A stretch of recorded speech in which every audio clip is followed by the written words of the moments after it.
SAP Business One można użyć skrótów klawiaturowych lub kombinacji klawiszy, aby uzyskać dostęp do często wykonywanych poleceń i operacji. W tym filmie zaprezentuję najczęściej używane skróty klawiaturowe. Na początek pokażę skróty, które służą do zmiany trybów okien. Pokażę to na przykładzie kartoteki odbiorcy, ale te same skróty odnoszą się do wszystkich danych podstawowych i dokumentów. Ctrl+A tryb dodawania,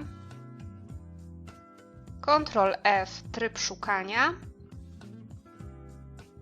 Ctrl+D kopiowanie kartoteki lub dokumentu.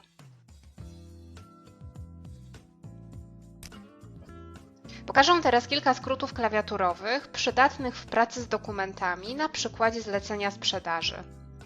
Zlecenie jest w trybie dodawania. Ctrl+I dodaje wiersz w wybranym miejscu.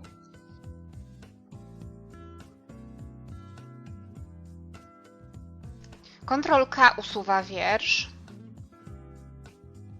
Ctrl+M duplikuje wiersz.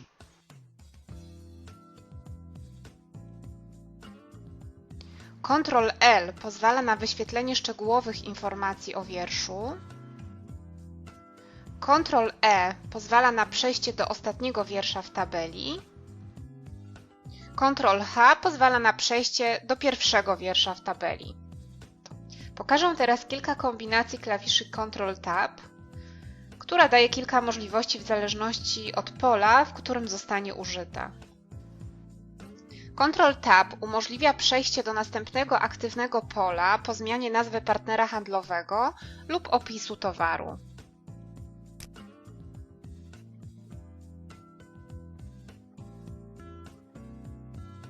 Ctrl+Tab w polu Cena towaru w dokumencie wyświetla raport ostatnich cen. Ctrl+Tab w polu Magazyny wyświetla raport dostępności towaru według magazynów. Ctrl+Tab w polu Ilość towaru w dokumencie umożliwia wybór numeru seryjnego. Shift+Tab w polu Indeks wyświetla towary zastępcze wraz z informacją o dostępności i stopniu dopasowania.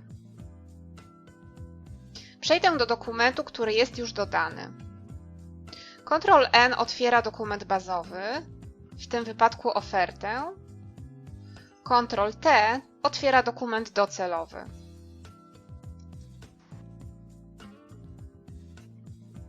Kolejna kombinacja to Ctrl+Shift+U, która otwiera pole dodatkowe dokumentu.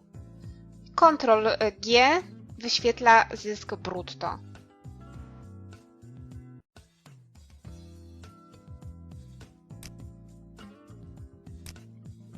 Pokażę też dwa dodatkowe skróty stosowane w dokumentach płatności.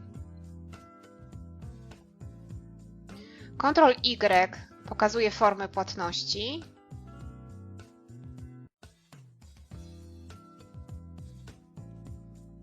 Ctrl+B w polu Razem w oknie Formy płatności kopiuje wymagalną kwotę. I na koniec skrót pomocy kontekstowej F1 pomoc w odniesieniu do aktywnego okna, Shift plus F1 pomoc do konkretnego pola. Dziękuję za uwagę. W kolejnym odcinku pokażę, jak skonfigurować własne skróty klawiaturowe. Zapraszam do kontaktu z nami, subskrybowania naszego kanału na YouTube i śledzenia nas w mediach społecznościowych. Ale przede wszystkim zachęcam do bezpłatnego testowania naszych rozwiązań i umówienia się na prezentację online systemu SAP Business One. Link do kalendarza rejestracji znajduje się w opisie pod filmem.